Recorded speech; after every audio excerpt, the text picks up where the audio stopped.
Hey everyone, thanks for your support in 2024. We have a lot of cool stuff coming in 2025, and here are some of the things you can look forward to as we move into next year.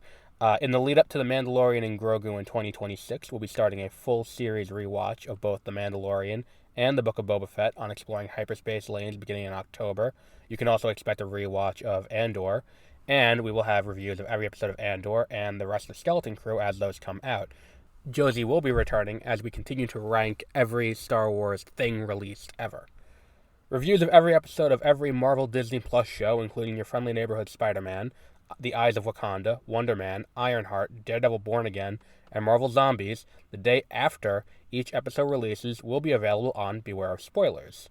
We'll be having special event podcasts on 30-minute reviews for the Academy Awards, our 2024 year in review in early January, ranking all of Phase 5 of the MCU after Fantastic Four First Steps comes out, and our 10th anniversary special.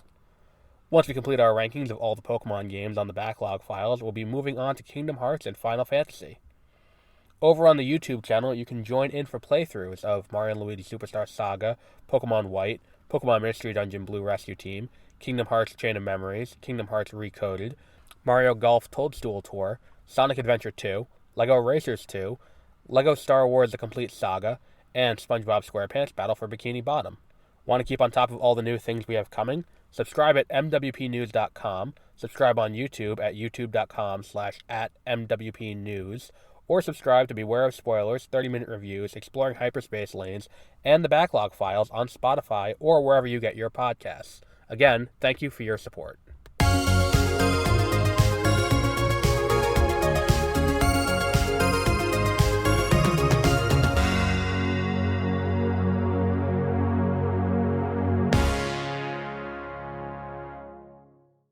Good evening, and welcome to Beware of... the Backlog Files. I am Adam. I forgot what podcast I'm doing. And I think this could be a reasonably short one, because I think we covered a lot of the same ground last week. I think that at the end of the day, we're not going to be really getting into anything too new here, because we've talked about this already. We actually talked about this at length. Not really at length, but we talked about it last week. And it's this idea that we're talking about Pokemon Mystery Dungeon Explorers of the Sky, which is the third version. I believe, if I remember correctly, thinking back through, this is the only time they've done a third version of a spin-off. Because Ranger didn't have two different dueling versions, and then that, you didn't have that with Poke Park, you didn't have that with Stadium, or anything like that. I'm thinking this is the only time that that's happened, where it is this third version. And I think by and large, the dual versions of this doesn't quite serve the same way that like the dual versions of Red and Blue do, where we didn't really talk about this last week, but Red and Blue are two different versions of the same game because they're functionally two different games. Red Rescue Team was for the Game Boy Advance, Blue Rescue Team was for the DS. They were different hardware capabilities of the two, and therefore you needed two different versions of the game. There aren't really tremendous story deviations in this, and granted, you can make the argument that there aren't tremendous story deviations between the main games either. Like, especially when you go back Gen 1, Gen 2, there aren't tremendous things. I mean, there are smaller ones as you go on, and as the games go on, the deviations get larger. But by and large, I think that, like, for Mystery Dungeon, I don't think there's quite as much that you need to have two different versions of this game for. So then to do a third version feels different, and the reason why you have the third version is that it does introduce, there's extra story elements to it. There are a few other things that are added in that, and again, a big part of this, my issue is, a lot of the same issues that I have with the first two currently continue to exist in the third one. It starts out very slow. It takes a long time to get going. It's very hand-holdy while it's doing that, so you're spending a lot of time trying to get acclimated to this thing, especially in a third version. I think that that's less needed. But I think that this is going to be one of those things where it's like they don't do enough with getting what is essentially a mulligan to do the whole thing over again, which is a shame. You should take this opportunity to do something more and really fix some of the problems with the game. And I think that, like, look, the game is fun, and if you like the roguelike you know, gameplay of this, you will enjoy it. This is more story heavy than Red and Blue.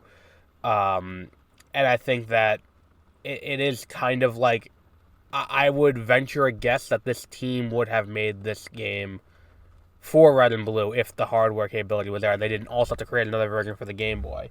Because, like, that's the thing, is that we talk a lot about parity and how I say that, like, parity, Parity, not Parody. Parity between, consoles. We talk about it now with Xbox, where there is this parity issue between the Xbox and the Xbox Series, the S and the X. Where it's like, because it's got to also be able to play equally good on both consoles, there is this thing where it's like we're holding back games because of that. And to an extent, there isn't a ton of content from Red Rescue Team, or content that was cut. So it's like, were they holding back while they did that? And was it just a project to see if they can get used to developing within the DS kind of ecosystem? And if that's kind of what this is, then, like, all right, this is the perfected form of it. That said, there are so many things that are done just quality of life wise better in Red and Blue that we're still in the same place here. Multiple screens, have to travel through multiple screens to get through to key aspects of the gameplay. Again, in Red and Blue, you start at your house, you leave your house, so you leave your room, go into the main area. Then you have to go to you go to your mailbox, there are missions there. If you don't want to go to your mailbox, you can go down to the Pelipper Post Office. But from that front thing there, after you leave your room, it's 2 screens over. And then you're there.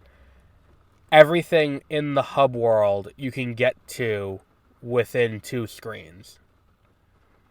You can go up to Evolve or get tips from Wizcash within 2 screens. 1 screen to get over to the main town area, 1 screen to get up to the top. You can get to the dojo, 1 screen to go over to the town area, 1 screen to get down to the bottom. Get to any of the areas, talk to your Pokemon, 1 screen over to the left. 1 screen down to get out. 2 screens over to get to the Pelipper Post Office. Everything is within that very easy to access range. And I think that that's the thing that kind of harms you here, is that it's like, if you want to get to missions, you start, even if you're starting, early game, it's 1, 2. Like, to get to there. If you're late game, you have to go all the way over on the way out. It's too spread out in the hub area, and I think that, like, when you're talking about a roguelike, and the objective of a roguelike, or a dungeon crawler, I will call it a roguelike, because, like, it is, basically, you affect your loadout, you go into the dungeon, you try to get through the mission, you do what you gotta do, and you move on. Like, and that's what it is. If you fail, you go back, you try again with a different loadout, and the mission will be slightly different each time because you're getting a randomized map. Now, this is also the perfected version of the game, and this is, I would say, probably the highest we're going to peak the Mystery Dungeon series on this list. Because looking through the list, we have Super Mystery Dungeon, we have Gates to Infinity. I think Gates to Infinity is too gimmicky. Super we'll have to revisit after I play it a little bit more again, because I do have it, but I gotta replay it a little bit. This is gonna, let's go through our list as we do every episode of where we are as we go through this. So, down at the bottom, number 28, Hey You, Pikachu. Number 27, Pokemon Dash. Number 26, Pokemon Pinball, the original for the Game Boy Color. That is our 1-star games. Our 2-star games are Pokemon Channel at number 25. Number 24, a 2-way tie between Pokemon Puzzle Challenge and Pokemon Puzzle League. And the Pokemon Trading Card game wraps up the 2s at number 23. The 3s, begin with Pokemon Rumble at number 22, Pokemon Trozy at number 21, Pokemon Diamond and Pearl at number 20, Pokemon Platinum at number 19, Pokemon Red and Blue at number 18, number 17, Pokemon Stadium, number 16, Pokemon Battle Revolution, number 15, Pokemon Stadium 2, and number 14, Pokemon Snap is all of our threes. Our fours are number 13, Pokemon Yellow, number 12, Pokemon Gold and Silver, number 11, Pokemon Crystal, number 10, Pokemon Ranger, number 9, Pokemon Pinball Ruby and Sapphire, which brings us to our fives. Fire Red and Leaf Green at number 8, number 7, Pokemon Coliseum, number 6, Pokemon XD, number 5, Pokemon Ruby and Sapphire, number 4, Pokemon Emerald, number 3, Pokemon Mystery Dungeon Explorers of Time and Darkness, number 2, Pokemon Mystery Dungeon Red and Blue Rescue Team, and then number 1, Pokemon Heart Gold and Soul Silver. I think this will take the new 3 slot with Mystery Dungeon Sky. Because, again, it is the director's cut of the game we've already played. This is the perfected version of the same game. So you can't say it's not worse. It's just if you want to play Explorers, Mystery Dungeon Explorers, this is the version you should play. You should not play Time or Darkness. You should play Sky, because Sky is the best version of it. But again, I can't say that either of these games, or any of these 3 games, Explorers of Sky, Explorers of Time, Explorers of Darkness, I can't say any of them are necessarily better than, Blue and Red Rescue Team. Because for what these games are, the only thing these games really have going for them that I enjoy is a wider roster of Pokemon. And that's really the only thing. But there are things that, even things like evolution not having the impact that it should, and I get that it's harder to balance when you have evolution as an option. Like, if you evolve, that'll inherently throw off your stats, especially when you have these challenge dungeons where you go down to level 1. Like, things like that are inherently going to hold the game back in a way that I don't necessarily enjoy. That said, I do enjoy this game. It's just, this is like, you ever see that meme where it's like, what's that one part of a game that keeps you from replaying it? And there are a few games like that. Like, when I think about that, I think about Kingdom Hearts. Kingdom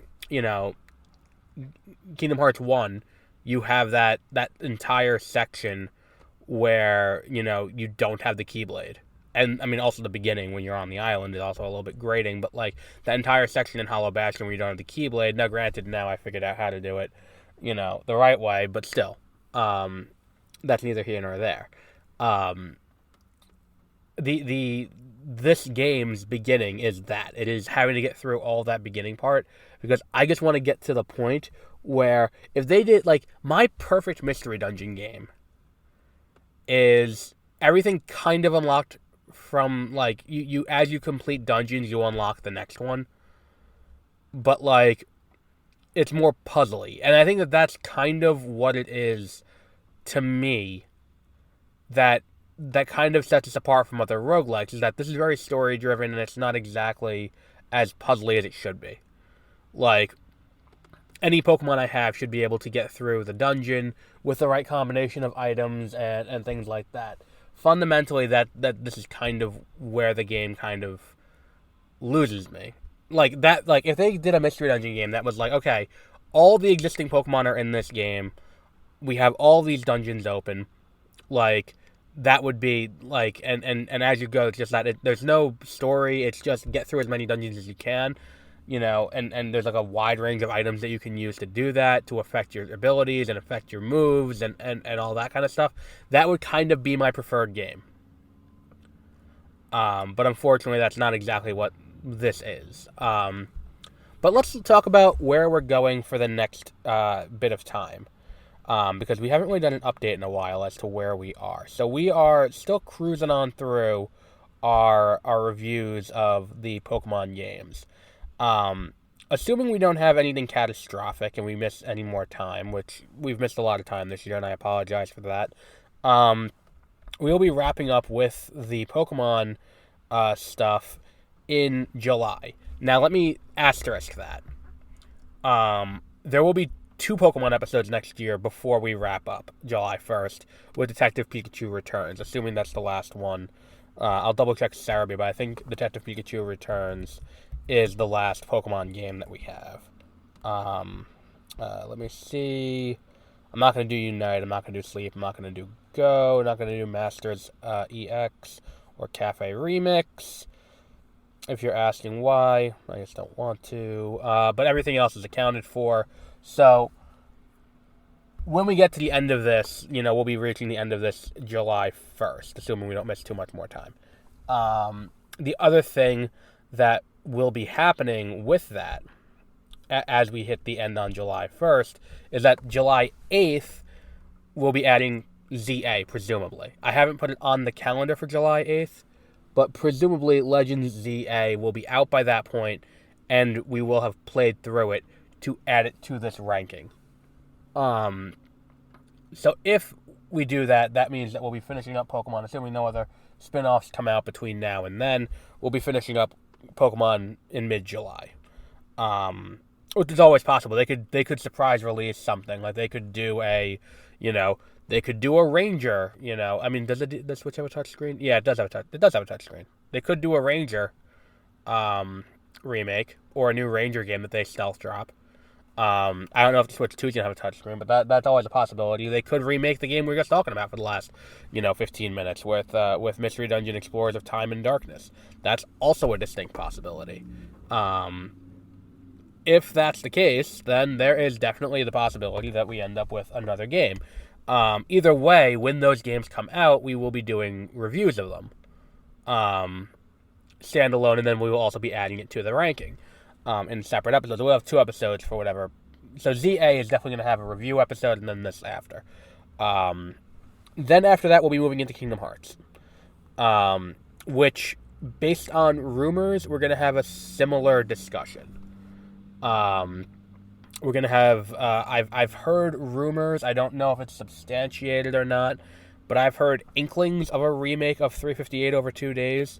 In which case, we'll be adding that onto the end. And, for the sake of this, when we do the Kingdom Hearts ranking, it's going to be, what's it called? We will be doing, in that case, both. And Chain of Memories will be similar, where we'll be doing, it depends on when it comes out, if it comes out. That's how we'll phrase it. So, Chain of Memories, we're going to consider RE Chain of Memories the canon version, because there are slight differences between the two. But, the 3D version, not the Game Boy Advance version, will be considered the quote-unquote canon version of Chain of Memories. Meanwhile, for 358 over 2, depending on what comes out first, we'll be using either the DS version or the other one. When it comes to this, we will be omitting the mobile games because I do not have the attention span or the time to sink into playing the offline version of Unchained X, so we will just be omitting that entirely from the conversation. The same goes for whatever the fuck the new one is that's coming out. We will also be skipping that. And we'll be wrapping up that with Melody of Memories, and then possibly also the 358 over 2 remake. If that happens, again, I don't have any inside information. I've heard inklings of a remake of 358 over 2. If that happens, we'll be talking about that. And that'll be both separately. And then I guess we'll update the rankings based on the new version of the game is what we'll end up doing. And we'll do it in an episode after. That'll bring us through September. In September, we're going to start Final Fantasy.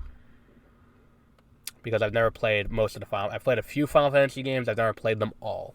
So we will be going through Final Fantasy from then on. So we have a lot on the schedule next year, and we're going to be updating. We're going to put up a post on the website with some of our key events for next year at some point in the very near future, probably within the next week or so, as we get more and more information. The same goes for, we have, what's it called? We have Sundance announcing their slate in the next few days, but we got stuff to talk about over on the other podcasts as well. But we will wrap up there for today. Our next episode will be next week when we do Pokemon Ranger Shadows of Almia. And Shadows of Almia will be our, the beginning of the end for us of the what's it called era? What do we want to call this era? You know, the interesting spin-off era of Gens 3 and 4. Because then we get into Gen 5 and we start to get less of this. I think I have Gates of Infinity in the wrong spot. I'll have to look into that. Because I think Gates to Infinity... Did Gates to Infinity predate X and Y? I don't remember. But either way, it's like we're starting to get out of the current... we're starting to get more into the current era where it's like live service games and that kind of thing, which is a shame. But we'll wrap up there for today, and until our next episode, have a great rest of your week.